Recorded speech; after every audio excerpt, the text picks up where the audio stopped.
Hello my lovely Capricorns, and a very warm welcome to your June 2020 horoscope. This is one big month up in the heavens. Not only do we have eclipses going on, which are often major game changers, and the energy of eclipses can last for several months afterwards, usually up to 6 months, even more sometimes. And we've still got Venus retrograde all month. And on the 18th of the month, we've also got Mercury going retrograde. So how can you prepare for these energies? How deal with it? The first thing to say is be prepared for changes. Say to yourself, I'm going to welcome change. That whatever needs to change in my life is going to be for my highest good.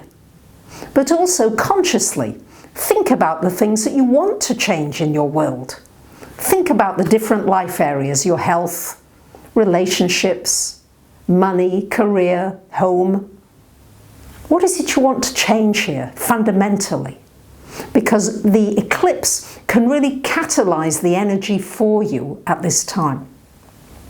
With the retrogrades, it's really important to be able to take a step back from your life, rather than necessarily pushing forwards and maybe getting frustrated if things aren't moving as fast as you would like them to, but rather stepping back a little and saying, let me get a new perspective on a situation that's been troubling me or that I find challenging.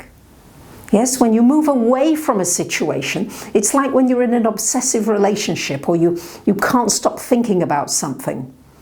If you just literally go cold turkey for a day or two or three, and you've not got that constant interaction with that person, you're not waiting for the text, you're not waiting for the phone call, you just disconnect. Something changes in you, something relaxes, and you get a new perspective. So that's the opportunity you can have with these retrogrades. So let's look at your month, Capricorns. On the 4th of the month, we've got a lunar eclipse happening here in your 12th house. So this is shining a light on your inner world. Are you giving enough time and space to your inner world?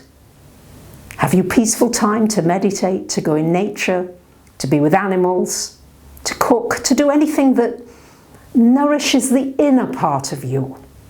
It's shining a light on you maybe taking up astrology, numerology, channeling, psychology, going into dreams, writing, journaling. Really, this whole area of the unseen world is here in this 12th house. And this is being illuminated for you because we've got this energy of the 6th and 12th houses for you, some of this month. So the 6th house, your physical wealth, your physical health and well-being. Of course, that is your wealth.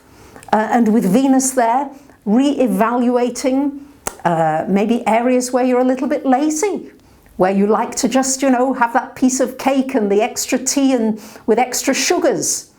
Because Venus is very much about sweetness in life. So where could you get sweetness maybe from something other than food? Where can you bring joy into your physical body? Really re-evaluate loving your body, thanking your body at the end of the day, to your feet especially for carrying you around, to your hands for moving and lifting things. And there's so much that the body does, and this is an opportunity with the retrograde to deeply appreciate it. You'll be amazed at how much healing this can bring about for you, just automatically, without any medications or doctors or any of that stuff. So on the 18th of the month, we've got Mercury going retrograde in the 7th house of relationships. On the 21st, the Sun joins Mercury, and Mercury will be retro until the 11th of July. So this is not the best time for starting a negotiation, but it's a good time for completing it. It's not the best time for beginning a new project, but it's a good time for completing something that's already been in motion. Any kind of negotiations that you've got on the way, maybe for buying, selling, renting a property, that can complete during the retrograde. If you must sign important documents during a retrograde, just make sure you check them over really carefully and ideally have somebody else check them over for you as well. Worst that could happen is you might have to redo them, or there's something that, it's just tedious. It's nice to get it done right the first time. So, and also on the 21st, we've got a solar eclipse in the relationship house. So here we've got a lot happening with you. You're making huge changes, have been since 2008 when Pluto went into your sign, and even more so during this last year or so. Everything, you've had to learn some painful lessons, but goodness, you've grown through those lessons. Really see and acknowledge the progress you've made in many life areas. So this is about the balance between you and your relationships, getting your needs met, and also the new moon solar eclipse offering a new beginning in relationships. You might get into a new relationship over the next few months. With Venus retrograde, it might be best to go slowly if you're getting into a new relationship now and see how you feel by August, when Venus is very much fully direct, because it takes a little while before it really gets into that direct momentum again.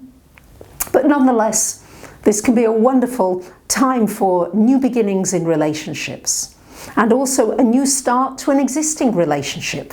You might reignite some old passion there that seemed to have gone to sleep, and all of a sudden it's stimulated, it's fresh, it's new again. You could also get into a new partnership with somebody. It doesn't have to be a marriage type of relationship. It could be somebody you consult with, somebody who advises you, a counseling type of relationship. That too could begin with a very significant person sometime this month or over the next 6 months because of the strong eclipse vibrations. On the 28th of the month, we've got Mars coming into your 4th house. This is really good for energizing everything to do with your home, any kind of improvements, renovations, upgrades. You might find yourself just busy around the home, decluttering and sorting out towards the end of the month. So I wish you a wonderful month. I want to thank you so much for listening, for commenting, for liking, for subbing and sharing. Bye for now.